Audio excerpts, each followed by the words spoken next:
ಲೋಕಸಭಾ ಎಲೆಕ್ಷನ್ಗೆ ಬೇಕಾದಂಥ ಸಿದ್ಧತೆಗಳನ್ನು ಮೂರು ಪಕ್ಷಗಳು ಮಾಡಿಕೊಳ್ತಾ ಇದ್ದಾರೆ. ಒಂದೆಡೆ ಅಭ್ಯರ್ಥಿಗಳ ಘೋಷಣೆಯಾಗ್ತಾ ಇದೆ, ಮತ್ತೊಂದೆಡೆ ರಣತಂತ್ರವನ್ನು ರೂಪಿಸಲಾಗ್ತಾ ಇದೆ. ರಾಜಕೀಯ ಶತ್ರುಗಳನ್ನು ಮಟ್ಟ ಹಾಕೋದು ಹೇಗೆ ಅನ್ನೋ ತಂತ್ರ, ರಣತಂತ್ರ ಇದೆಲ್ಲವನ್ನ ಕೂಡ ರೆಡಿ ಮಾಡಲಾಗ್ತಾ ಇದೆ.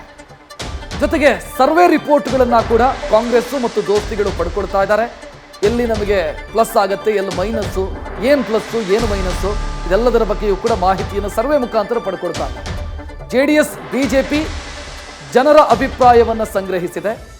ಮೈತ್ರಿ ಪಕ್ಷದ ಸರ್ವೆಯಲ್ಲಿ ಒಂದಿಷ್ಟು ವಿಚಾರಗಳು ಅವರಿಗೆ ಸಾಧಕವಾಗುವಂಥ ಪೂರಕವಾಗುವಂಥ ಅಂಶಗಳೇನಿದೆ, ಮಾರಕ ಯಾವುದಾಗಬಹುದು ಇದರ ಬಗ್ಗೆ ಆ ಸರ್ವೆಯಲ್ಲಿ ಮಾಹಿತಿಯೂ ಕೂಡ ಜನರ ಅಭಿಪ್ರಾಯವೂ ಕೂಡ ಲಭ್ಯ ಆಗಿದೆ.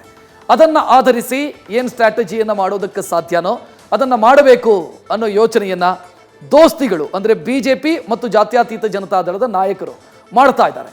ಸರ್ವೆ ರಿಪೋರ್ಟಲ್ಲಿ ಏನಿದೆ ಹಂಗಿದ್ರೆ, ಯಾವ ವಿಚಾರಗಳಿದ್ದಾವೆ, ಏನು ಪೂರಕ ಯಾವುದು ಮಾರಕ ಇದೆಲ್ಲದರ ವಿಚಾರವೂ ಕೂಡ ಆ ಸರ್ವೆಯಲ್ಲಿದೆ. ಹಂಗಿದ್ರೆ ಸರ್ವೆಯಲ್ಲಿ ಏನಿದೆ, ದೋಸ್ತಿಗಳು ಮಾಡಿಸಿರುವಂಥ ಸರ್ವೆ, BJP JDS ಮಾಡಿರುವಂಥ ಸರ್ವೆಯ ರಿಪೋರ್ಟ್ನಲ್ಲಿ ಯಾವ ವಿಚಾರಗಳಿದ್ದಾವೆ ಆ ಡೀಟೇಲ್ ನೋಡ್ತಾ ಹೋಗೋಣ ಒಂದೊಂದಾಗೆ. ಪ್ರಮುಖವಾಗಿ ರಾಮ ಮಂದಿರದ ಉದ್ಘಾಟನೆಗೆ ಕಾಂಗ್ರೆಸ್ ನಾಯಕರು ಉದ್ದೇಶಪೂರ್ವಕವಾಗಿ ಏನು ದೂರ ನಿಂತರು, ಏನೋ ಕಾರಣಗಳನ್ನು ಬೇಕಾಬಿಟ್ಟಿ ಕಾರಣಗಳನ್ನು ಕೊಟ್ಟು ದೂರ ನಿಂತರು. ಇದು ನಮಗೆ ಹೆಲ್ಪ್ ಆಗುತ್ತೆ ಅನ್ನೋದು ದೋಸ್ತಿಗಳು ಮಾಡಿಸಿರುವಂಥ ಅಥವಾ BJP JDS ಮಾಡಿರುವಂಥ ಸಮೀಕ್ಷೆಯಲ್ಲಿ ಗೊತ್ತಾಗಿರುವಂಥ ವಿಚಾರ. ರಾಮ ಮಂದಿರದ ವಿಚಾರದಲ್ಲಿ ಕಾಂಗ್ರೆಸ್ ನಾಯಕರ ವರ್ತನೆ, ನಡವಳಿಕೆ, ಕೊಟ್ಟಿರುವಂಥ ಹೇಳಿಕೆಗಳು, ರಾಮ ಮಂದಿರದಿಂದ ದೂರ ನಿಂತಿರುವಂಥ ಅವರ ನಿರ್ಧಾರ ಇದೆಲ್ಲವೂ ಕೂಡ ನಮಗೆ ಅನುಕೂಲ ಅನ್ನೋ ಲೆಕ್ಕಾಚಾರವನ್ನು BJP ಮತ್ತು JDS ನಾಯಕರು ಹಾಕೊಂಡಿದ್ದಾರೆ.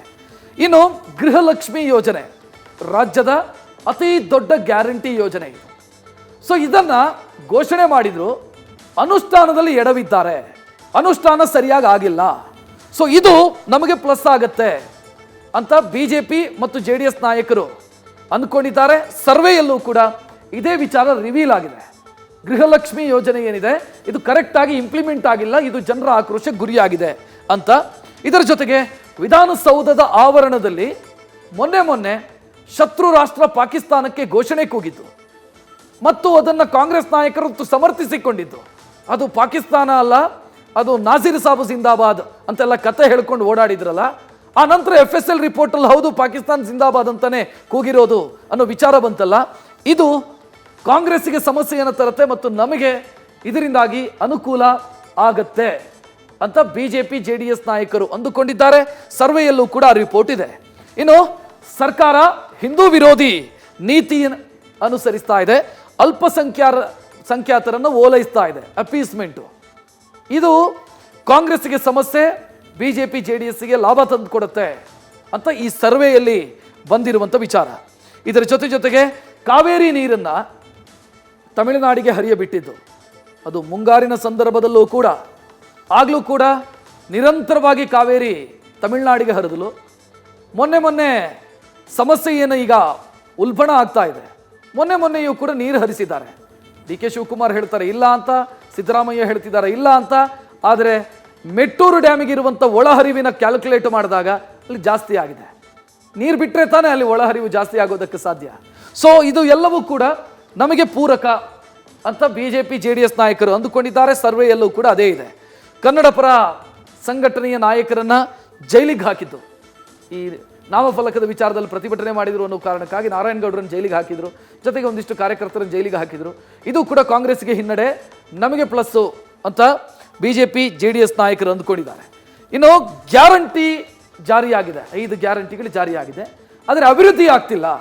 ಇದರ ಬಗ್ಗೆ ಜನರಲ್ಲಿ ಅಪಸ್ವರ ಇದೆ, ಆಕ್ಷೇಪ ಇದೆ. ಇದು BJP JDSಗೆ ಪೂರಕ ಆಗತ್ತಂತೆ. ಇದು ಕೂಡ ಈ ಸರ್ವೆ ರಿಪೋರ್ಟ್ನಲ್ಲಿದೆ. ಇನ್ನು ಬೆಲೆ ಏರಿಕೆ ಕಡಿಮೆ ಮಾಡುವಲ್ಲಿ ರಾಜ್ಯ ಸರ್ಕಾರ ವಿಫಲ ಆಗಿದೆ. ಈ ಕರೆಂಟ್ ಬಿಲ್ಲು ಜಾಸ್ತಿ ಆಗಿದೆ. ಅಂದರೆ ಯಾರು ಈ ಯೋಜನೆಯ ವ್ಯಾಪ್ತಿಯೊಳಗಿಲ್ವೋ ಅವರು ಮತ್ತು ಉದ್ಯಮಿಗಳು, ಅಂದರೆ ಸಣ್ಣ ಇಂಡಸ್ಟ್ರಿಗಳೇನಿದ್ದಾವೆ ಅವರು ಕೂಡ ಕರೆಂಟ್ ಬಿಲ್ ಕಟ್ಟೋದಕ್ಕೆ ಒದ್ದಾಡುವಂಥ ಸ್ಥಿತಿ ನಿರ್ಮಾಣ ಆಗಿದೆ. ಇದೆಲ್ಲವೂ ಕೂಡ ಈ ಸರ್ವೆಯ ಪ್ರಕಾರ JDS BJPಗೆ ಲಾಭ ತಂದು ಕೊಡುತ್ತೆ ಅಂತ. ಇನ್ನು ಜನಸಾಮಾನ್ಯರು ಗ್ಯಾರಂಟಿ ಬೇಡ ಅನ್ನುವಂಥ ಕೆಲವರು ಅಭಿಪ್ರಾಯ ವ್ಯಕ್ತಪಡಿಸಿದ್ದಾರಂತೆ. ಇನ್ನು ಬರಗಾಲ ನಿರ್ವಹಣೆಯಲ್ಲಿ ಡ್ರಾಟ್ ಮ್ಯಾನೇಜ್ಮೆಂಟ್ ಇದರಲ್ಲಿ ಸರ್ಕಾರ ವಿಫಲ ಆಗಿದೆ ಅನ್ನೋದು ಕೂಡ ಈ ಸರ್ವೆಯಲ್ಲಿ ಬಂದಿರುವಂಥ ವಿಚಾರ. ಗೃಹ ಜ್ಯೋತಿ ಉಚಿತ ವಿದ್ಯುತ್ ಕೊಡುವಂಥ ಯೋಜನೆ, ಅಲ್ಲೂ ಕೂಡ ಬಿಲ್ಲು ಜಾಸ್ತಿ ಬರ್ತಾ ಇದೆ ಅನ್ನೋದು ಜನರಿಗೆ ಒಂದು ಆಕ್ರೋಶ ಇದೆ. ಅಂದರೆ ಮೊದಲು ನಮಗೊಂದು ಎಲಿಜಿಬಲ್ ಯೂನಿಟ್ ಅಂತ ಮಾಡಿದ್ದಾರೆ, ಅದರ ಮೇಲೆ ಏನಾದರೂ ನಾನು ವಿದ್ಯುತ್ ಖರ್ಚು ಮಾಡಿದರೆ ಅದಕ್ಕೆ ನಾನು ಕಟ್ಟಬೇಕಾದಂಥ ದುಡ್ಡು ಏನಿದೆ, ಇಲ್ಲಿ ಫ್ರೀಯಾಗಿ ಸಿಗ್ತಾ ಇರುವಂಥ ದುಡ್ಡಿಗಿಂತಲೂ ಜಾಸ್ತಿ ಬರ್ತಾ ಇದೆ. ಸೊ ಇದು ಜನರ ಆಕ್ರೋಶಕ್ಕೆ ಗುರಿಯಾಗಿದೆ. ಇದೆಲ್ಲವೂ ಕೂಡ BJP ಮತ್ತು JDSನ ಪಾಲಿಗೆ ಲಾಭ ತಂದು ಕೊಡುತ್ತೆ ಅನ್ನೋದು ಸರ್ವೆಯಲ್ಲಿರುವಂಥ ರಿಪೋರ್ಟ್.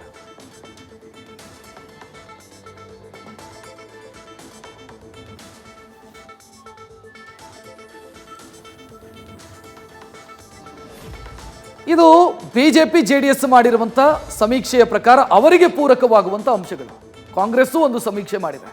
ಆ ಸಮೀಕ್ಷೆ ಏನು? ಕಾಂಗ್ರೆಸ್ನ ಸಮೀಕ್ಷೆಯ ಪ್ರಕಾರ ಗ್ಯಾರಂಟಿ ಯೋಜನೆಗಳು, 5 ಗ್ಯಾರಂಟಿ ಯೋಜನೆಗಳು ಸಮರ್ಪಕವಾಗಿ ಜಾರಿಯಾಗಿದ್ದಾವೆ. ಅದು ಸರ್ಕಾರಕ್ಕೆ ಅಥವಾ ಕಾಂಗ್ರೆಸ್ಗೆ ಅಡ್ವಾಂಟೇಜ್ ಅನ್ನೋದು ಕಾಂಗ್ರೆಸ್ನ ನಿರೀಕ್ಷೆ ಮತ್ತು ಕಾಂಗ್ರೆಸ್ ಮಾಡಿರುವಂಥ ಸಮೀಕ್ಷೆ. ಇನ್ನು ಗ್ಯಾರಂಟಿಗಳಿಂದ BJP ಮತ್ತು JDSನ ಮಹಿಳಾ ಮತದಾರರು ಕಾಂಗ್ರೆಸ್ನ ಕಡೆಗೆ ಬಂದಿದ್ದಾರೆ ಅನ್ನೋದು ಕಾಂಗ್ರೆಸ್ನ ಸಮೀಕ್ಷೆ. ಇದರ ಜೊತೆಗೆ BJP JDS ಮೈತ್ರಿಯಿಂದ ತಳಮಟ್ಟದಲ್ಲಿ ಕಾರ್ಯಕರ್ತರ ಗೊಂದಲ ಯಾವ ರೀತಿ ಅಂತಂದರೆ, BJP ಮತ್ತು JDSನ ಕಾರ್ಯಕರ್ತರು ಮೊನ್ನೆವರೆಗೂ ಕೂಡ ಕಚ್ಚಾಡುವಂಥ ಸ್ಥಿತಿ ಇತ್ತು. ಈಗ ಒಂದಾಗಿದ್ದೀವಿ, ಇದು ನಾಯಕರು ಒಂದಾಗಿಬಿಡ್ತಾರೆ, ಕಾರ್ಯಕರ್ತರು ಆಗ್ತಿಲ್ಲ ಅನ್ನೋದು ಕಾಂಗ್ರೆಸ್ನ ಲೆಕ್ಕಾಚಾರ ಮತ್ತು ಸಮೀಕ್ಷೆ. 2019ರಲ್ಲಿ ಕಾಂಗ್ರೆಸ್ ಮತ್ತು JDSನ ಮೈತ್ರಿಗೂ ಇದೇ ಪರಿಸ್ಥಿತಿ ನಿರ್ಮಾಣ ಆಗಿತ್ತು. ಅಂಥದ್ದೇ ಸ್ಥಿತಿಯನ್ನು BJP ಮತ್ತು JDS ಮೈತ್ರಿ ಅನುಭವಿಸುತ್ತೆ ಮುಂದಕ್ಕೆ ಅಂತ ಕಾಂಗ್ರೆಸ್ನ ಸಮೀಕ್ಷೆ ಹೇಳ್ತಾ ಇದೆ. ಇನ್ನು JDS ಅವಕಾಶವಾದಿ ಅಂತ ಹಣಪಟ್ಟಿ ಕಟ್ಟೋದಕ್ಕೆ ಅನುಕೂಲ ಆಗುತ್ತೆ. ಇದರಿಂದ JDSಗೆ ಬರ್ತಾ ಇದ್ದಂಥ ಅಲ್ಪಸಂಖ್ಯಾತ ಓಟು, ಮುಸ್ಲಿಂ ಓಟ್ಸ್ ಏನಿದಾವೆ, ಅದು ಕಾಂಗ್ರೆಸ್ನ ಕಡೆಗೆ ಟ್ರಾನ್ಸ್ಫರ್ ಆಗುತ್ತೆ ಅನ್ನೋದು ಕಾಂಗ್ರೆಸ್ನ ಸಮೀಕ್ಷೆ. BJP ಮೇಲಿನ ಭ್ರಷ್ಟಾಚಾರದ ಆರೋಪ ಕಳೆದ ಸರ್ಕಾರ ಇದ್ದಂಥ ಸಂದರ್ಭದಲ್ಲಿ ಅದು ಇನ್ನೂ ಕೂಡ ಜನರ ಮನಸ್ಸಲ್ಲಿದೆ, ಆ ಕಮಿಷನ್ ಆರೋಪ.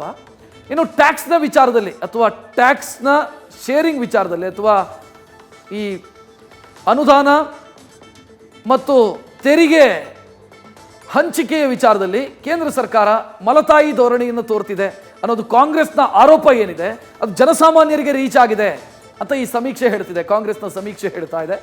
ಕಾವೇರಿ ವಿಚಾರದಲ್ಲಿ ಕೇಂದ್ರದಿಂದ ಕರುನಾಡಿಗೆ ತಾರತಮ್ಯ ಆಗಿದೆ ಅಂತ ಕಾಂಗ್ರೆಸ್ ಏನು ಕ್ಯಾಂಪೇನ್ ಮಾಡಿದೆ ಅದು ಕೂಡ ಕೈ ಹಿಡಿಯುತ್ತೆ ಅನ್ನೋದು ಕಾಂಗ್ರೆಸ್ ನಾಯಕರ ಸಮೀಕ್ಷೆಯಲ್ಲಿ ಬಂದಿರುವಂಥ ವಿಚಾರ.